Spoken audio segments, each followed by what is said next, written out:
Nous sommes le mercredi 19 août. Voici à la une.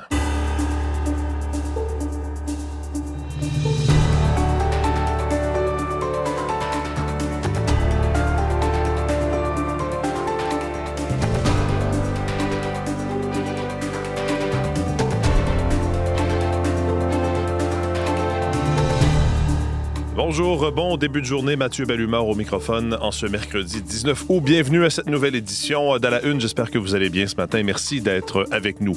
C'est tombé tard hier soir, donc une entente entre le Canada et les États-Unis, si on se fie en tout cas aux propos du président américain qui a publié sur ses réseaux sociaux qu'il laissait une période de 3 jours avant l'imposition de ses tarifs de 50 % sur plusieurs produits canadiens parce qu'il y a un accord entre le Canada et les États-Unis. Donc, 3 jours pour compléter les détails de cet accord selon toujours Donald Trump qui, dans sa publication, évoque Keystone XL, cet oléoduc affirmant qu'il pourrait bien renaître de ses cendres, sortir de sa tombe.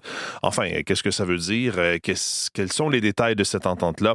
On n'a pas vraiment plus de détails ce matin pour vous, sauf qu'il y a une période donc de 3 jours de sursis, si on veut. Peut-être un peu de soulagement pour bien des commerçants, des entrepreneurs, mais il y a encore cette incertitude qui plane, j'imagine, tant et aussi longtemps qu'on n'a pas la confirmation et que l'accord n'est pas signé. Donc, ce sera encore à suivre dans les prochaines heures. Ma collègue Catherine Dib sera plus tard avec nous pour nous donner les derniers détails et ce qu'on a pu apprendre de ce qui s'est dit hier dans ces discussions entre le Canada et les États-Unis. Mais on comprend que c'est pas tout à fait fini, même si le président américain clame qu'il y a un deal, un accord avec le Canada. Alors, on va revenir sur ce sujet, évidemment, aujourd'hui et ça risque de nous occuper encore dans les prochains jours. Tour de table avec mes collaborateurs à cette heure-ci. Julie-Jasmine Boudreau aux actualités culturelles. Bonjour. Bonjour, Mathieu. Lancement de l'information, de la programmation en information de Radio-Canada hier. Oui, absolument. Il y a cette nouvelle émission. En fait, c'est une série balado animée par Patrice Roy, comme vous ne l'avez jamais vu. Ah bon? Il est habillé en jeans de la tête aux pieds et il a du swag. Je dis ça parce qu'on veut vraiment voir reproduire ce qui se fait dans les balados qui sont très, très, très actuels en ce moment. C'est le format de l'heure. Et bon, j'ai écouté 1 heure en compagnie de son premier invité. J'ai vraiment hâte de vous en parler parce que c'est très rafraîchissant. Parfait, on y revient dans les prochaines minutes, un peu plus tard à la fin de l'émission. À tantôt, Julie-Jasmine. Prévision de la météo, tiens. Véronique, bonjour d'abord. Bonjour, Mathieu. Quel genre de journée aujourd'hui? Encore humide? Ah, c'est humide, hein? Oui, encore humide. Et bon, c'est pas que les températures vont s'élever tant que ça parce que les nuages sont en approche, du moins sur le sud du Québec. Les précipitations touchent déjà le secteur de l'Outaouais, le sud de l'Ontario. Donc, avec les averses, avec les quelques orages, l'humidité va rester présente aujourd'hui. 21-23 au thermomètre, c'est ce qu'on va anticiper. Les averses s'en viendront un petit peu plus tard ce matin et les risques d'orage, c'est très dispersé en après-midi. Et en fin de journée, on verra des éclaircies. Donc, c'est un front qui passe. Derrière ça, vous allez avoir des impressions moins humides demain et le beau temps reviendra. Donc, sous un ciel variable demain, bien ensoleillé vendredi, ça va perdurer jusqu'à samedi. Les conditions intéressantes. Et les températures, 23-25 degrés pour demain, pour vendredi, mais jusqu'à 25-27 quand même samedi. Quand on dit qu'il y a encore de belles journées d'été à venir, ce sera le cas. Donc, pour toutes les régions au sud, là, l'ennuagement se fait ce matin, les averses, les orages s'en viennent et en fin de journée, on a les éclaircies. Du côté de l'Abitibi, du Témiscamingue, c'est passé ce front. Alors, on retrouve des conditions variables aujourd'hui avec une vingtaine de degrés, mais on maintient 40 % de possibilité d'averse. Il y a un petit peu d'instabilité derrière. L'ennuagement se fait ce matin au Saguenay, au Lac-Saint-Jean, le Bas-Saint-Laurent, la Gaspésie, la Côte-Nord. Plutôt nuageux. Averses, orages dispersés aujourd'hui. Là aussi, température dans la jeune vingtaine, mais l'indice humidex qui sera bien présent. En territoire ontarien, on retrouve des conditions variables sur la portion nord et centre. Au sud, c'est plus actif. Averses, orages, on retrouvera graduellement le soleil cet après-midi. Les températures 25-27 degrés, humidex au-delà du 30 et le beau temps. Il est dans l'ouest, secteur de Vancouver, Edmonton, Calgary également, 24 à 26 degrés sous un soleil dominant. Un ciel qui va devenir plus variable sur le sud de la Saskatchewan. Ce matin, il pourrait y avoir quelques précipitations. Et du côté de Winnipeg, Manitoba, les régions les plus au sud, c'est plus tard en après-midi que les averses pourraient se dessiner. 24 degrés quand même, les températures estivales dans l'ouest aussi. Alors, un petit moment à passer sous le temps plus gris et perturbé sur le sud, puis on retrouve le beau temps par la suite pour quelques jours. Merci Véronique. Bonne journée. Bonne journée. Les sports avec Olivier Pellerin. Bonjour Olivier. Bonjour. Des tonnes de sable sur le circuit Gilles Villeneuve en raison du volleyball de plage. J'aurais dû noter la quantité de sable. Je pense que c'est 700 tonnes de 700 sable qui ont été tonnes. déversées. C'est ce que vous l'avez dit hier, Bon, 700 tonnes. qui ont été déversés sur le circuit Gilles Villeneuve pour ce tournoi, ce Beach Pro Tour qui débarque à Montréal. C'est la crème de la crème du volleyball de plage qui sera à Montréal dès aujourd'hui jusqu'à dimanche pour se disputer le titre montréalais. Un sport qui gagne en popularité. Le volleyball, oui, mais le volleyball de plage davantage. Chez les jeunes, dit-on, d'ailleurs, la Fédération québécoise note une forte demande pour le volleyball de plage. Il semble y avoir un intérêt. C'est certainement pas, c'est certainement lié, je devrais dire, plutôt aux performances du duo canadien formé de Brandy Wilkerson et Melissa Oumana-Paredes qui, lors des derniers Jeux olympiques à Paris, avaient décroché la médaille d'argent. Ça avait été les coqueluches de ces Jeux olympiques. On s'était emparé de cette histoire et on avait suivi le parcours de ces Canadiennes. Mais il faudra suivre le parcours aussi cette semaine parce que c'est la 3e édition de ce tournoi à Montréal. Les 2 Canadiennes ont remporté les 2 premières éditions, donc défendent pour une 2e fois leur titre à Montréal. Elles sont en confiance. La foule est toujours très bruyante, très électrique à Montréal et ça joue certainement dans le succès qu'a connu ce duo au cours de ses 2 premières participations. Puis il faudra en profiter, nous disait Brandy Wilkerson, qui arrive dans un état d'esprit assez similaire que lors des 2 dernières présences de ce duo à Montréal. On l'écoute. Il n'y a pas grand-chose qu'on peut changer. Si ça marche, non? Mais bien sûr, on travaille très dur pour toute cette année. On est prêt de jouer fort et on a besoin de jouer fort. L'équipe ici sont tellement trop bon, mais il n'y a pas le support des Canadiens que nous avons. Alors, je crois que ça nous aide beaucoup. Ouais. Il faut utiliser tous les avantages qu'on a et la foule en sera certainement un au cours de ce week-end. Il y a Marie-Andrée Lessard qui a participé aux Jeux olympiques de Londres en volleyball de plage qui aurait probablement adoré lors de sa carrière, elle, profiter d'un tournoi comme celui-là à la maison avec, comme je le disais, les meilleures joueuses et les meilleurs joueurs au monde qui débarquent. On l'écoute, elle est ambassadrice de l'événement au cours de la fin de semaine. C'est tellement un beau cadeau, c'est du bonbon parce que ça fait des années qu'on veut voir le sport grandir puis d'avoir l'opportunité de recevoir un Elite 16 à Montréal, de montrer les meilleurs athlètes au monde, de ce qu'ils sont capables, de montrer le sport que j'adore, que j'ai grandi en pratiquant. C'est vraiment un cadeau. Puis pour le public québécois aussi, pour les jeunes qui vont voir les athlètes jouer aussi, c'est de leur montrer c'est où la barre, c'est quoi le standard auquel il faut aspirer si on veut jouer au niveau international. Je vois juste que du positif. Et la catégorie du tournoi, c'est Elite 16, c'est ce que vous avez entendu. C'est à peu près les 16 meilleurs duos au monde qui s'affrontent au cours de ce week-end. Donc, c'est pourquoi on parle de la crème de la crème. Donc, ça débute aujourd'hui. Tout ça est disponible d'ailleurs en diffusion sur tout.tv. Donc, Radio-Canada est là pour vous présenter l'événement. Si vous n'avez pas la chance de vous diriger au Parc Jean-Drapeau et au circuit Gilles Villeneuve pour y assister, au moins vous aurez ça sur vos écrans. Et j'ai vérifié, je confirme, 700 tonnes de sable. Bon, transporté par plus de 30 camions. Ça fait du bien. Je voulais juste contre-vérifier pour être sûr. Les faits d'abord. C'est pas mal de sable. Félix Auger-Aliassime, maintenant au tennis, qui poursuit sa route à Cincinnati. Oui, lui, il ne s'enlise pas dans le sable. Au contraire, le terrain est bien dur et ça semble bien fonctionner pour Félix Auger-Aliassime qui atteint les 8e de finale. Hier, il affrontait l'Argentin Juan Manuel Cerúndolo. Victoire en 2 manches pour Félix Auger-Aliassime, en 2 manches de 7-5, 6-1, et donc il poursuit sa route. Il est 2e tête de série. Il est attendu dans ce tournoi. Félix qui aimerait probablement décrocher un 2e titre sur dur en préparation pour les internationaux des États-Unis. D'ailleurs, il aura un Américain dans les pattes aujourd'hui, aux alentours de 21h peut-être ce soir, contre Francis Tiafoe, qui est 17e tête de série. Les deux se sont déjà affrontés 4 fois. Félix Auger-Aliassime a remporté 3 de ses duels, mais le plus récent, c'était à Halle cette année, sur gazon par contre, et c'est Francis Tiafoe qui avait arraché cette première victoire aux Québécois. Donc, parcours qui sera à suivre ce soir. Comme je le disais, vers 21h, tout dépend des matchs qui précèdent. Mais donc, Félix semble en confiance au tournoi à Cincinnati. Merci, Olivier. Un plaisir. Bonne journée. Au revoir.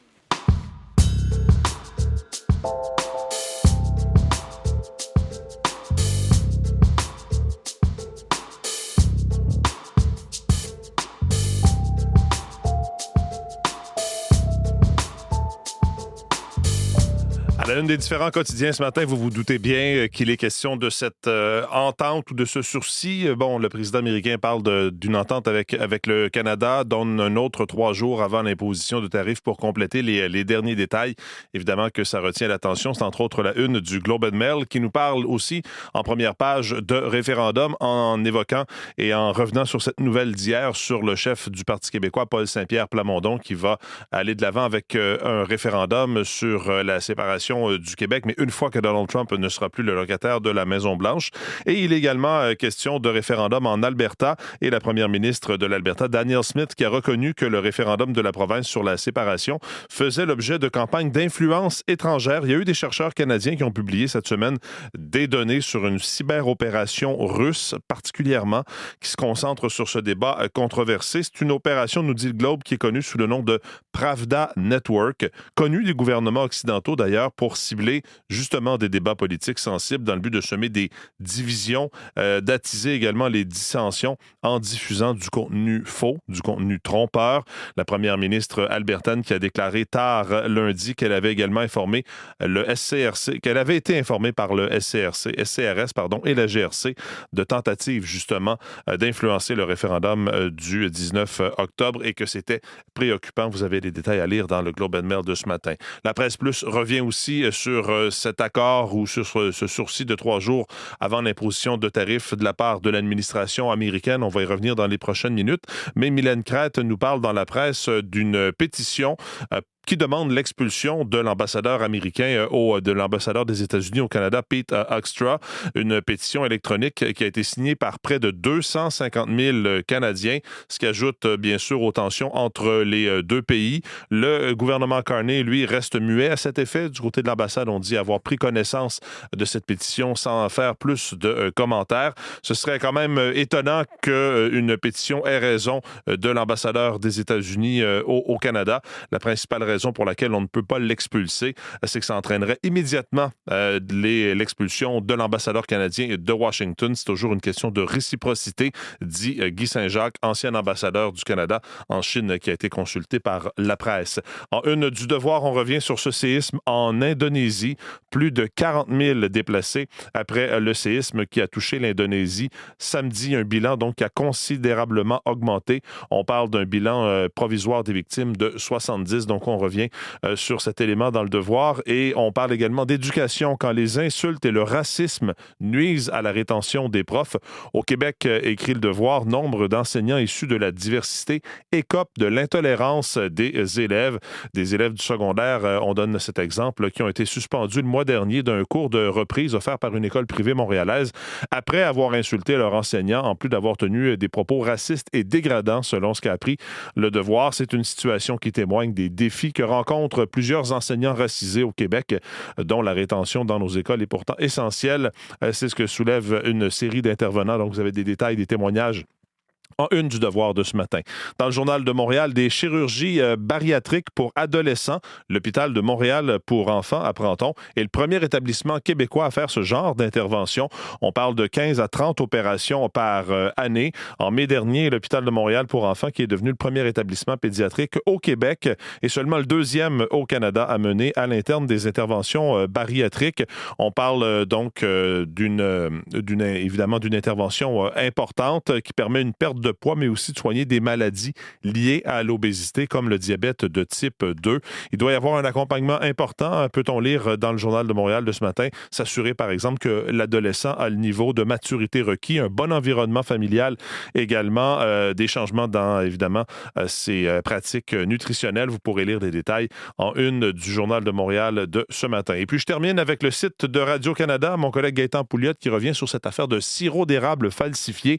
Voilà que les chaînes de supermarchés Métro, Sobeys et Loblaw font l'objet d'une demande d'action collective parce que ces chaînes auraient une responsabilité dans l'affaire du sirop d'érable frelaté, selon un cabinet d'avocats. Je vous rappelle qu'en septembre dernier, enquête révélait qu'un important producteur de sirop d'érable de la Montérégie vendait du sirop d'érable coupé avec du sucre de canne. Les détails donc de cette demande d'action collective dans l'article de Gaëtan Pouliot sur le site de Radio-Canada ce matin.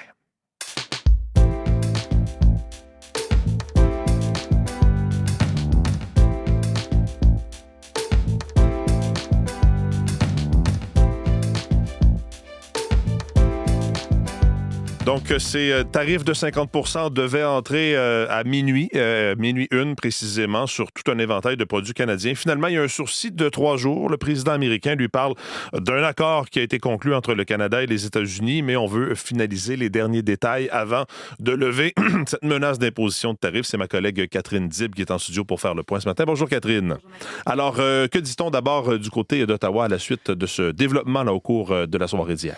En fait, on ne mentionne nulle part cet accord imminent, mais le premier ministre Mark Carney a mentionné ce sursis dans une déclaration officielle dans laquelle il évoque des discussions intensives avec les États-Unis au cours des dernières semaines.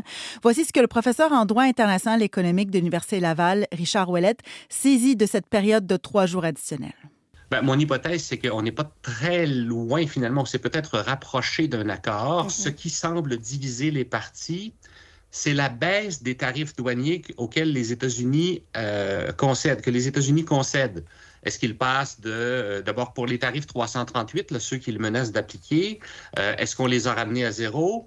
Pour les tarifs qui s'appliquaient déjà, les tarifs qu'on dit 232, qui s'appliquaient déjà à l'acier, à l'aluminium, aux pièces automobiles et en partie au bois, est-ce qu'on a accepté de les descendre suffisamment au goût là, de l'administration canadienne? Bon, on comprend qu'il y a encore des détails, évidemment, qui vont nous être communiqués éventuellement, que ce sursis de 3 jours. Qu'est-ce qui a quand même été dévoilé au sujet de cet accord provisoire? Voilà, alors peu sort de ce qui a été convenu, mais Donald Trump évoque l'oléoduc Keystone XL, qui pourrait sortir de sa tombe dans ses mots. Rappelons que c'est le président Joe Biden qui avait mis la hache en 2021 dans ce projet de pipeline de près de 2000 km qui devait transporter du pétrole entre l'Alberta et le Nebraska. Un projet qui avait été pourtant soutenu par Ottawa à l'époque, même sous Justin Trudeau. Le représentant au commerce Jamieson Greer a aussi ajouté sur le réseau social X que cet accord va prévoir un accès complet au marché canadien pour tous les produits américains, des engagements en matière de sécurité économique, l'harmonisation du commerce numérique et aussi de nombreuses dispositions importantes qui continueront de protéger le marché et les travailleurs américains. Ça, c'est dans les mots de Jamieson Greer. De plus, Donald Trump a signé mardi soir une nouvelle proclamation publiée sur le site de la Maison-Blanche dans laquelle il est écrit que le Canada s'est engagé à supprimer les discriminations ou les impositions déraisonnables et inégales visées par les proclamations relatives aux boissons alcoolisées, aux droits de douane sur les produits laitiers et sur les véhicules motorisés. OK. En tout cas, il y a certainement beaucoup et encore de l'incertitude pour bien des commerçants, des propriétaires de PME, entre autres. Et les négociations, vraiment, ça a été jusqu'à la toute dernière minute avec Washington, justement, pour échapper à ces nouveaux tarifs. Il y avait d'ailleurs le premier ministre Mark Carney qui s'est entretenu par téléphone avec le président mardi après-midi pour la 2e fois en 2 jours. Et la discussion aurait été tendue selon des sources. Ottawa se disait prête à riposter si les tarifs se matérialisent. Un changement de ton par rapport aux concessions qui avaient été faites jusque-là, par exemple l'abandon de la taxe sur les services numériques. Et puis bon, il faut dire que l'anxiété au pays avait grimpé au rythme des négociations ces dernières semaines et on craignait une escalade, comme l'explique Richard Ouellette. Donald Trump représente 2 dangers pour l'économie et pour le commerce international. C'est d'abord son attitude à l'égard des tarifs, qui est très, très néfaste. Et la deuxième, c'est l'imprévisibilité. Or, il vient de jouer cette carte-là, et il va continuer de la jouer dans les prochains jours. Et ça, c'est pas meilleur pour l'économie. Les gens d'affaires qui ont à prendre des décisions aujourd'hui, demain et le mois prochain, à savoir s'ils investissent ou pas, s'ils produisent au Canada ou pas, quel marché visent-ils, quels clients visent-ils, quels veulent-ils développer pour leur entreprise? Enfin, la suspension des tarifs douaniers est en vigueur jusqu'au 22 août 2026, en fait cette année, à minuit moins 1 heure de l'Est. Merci beaucoup, Catherine. Merci. Bonne journée.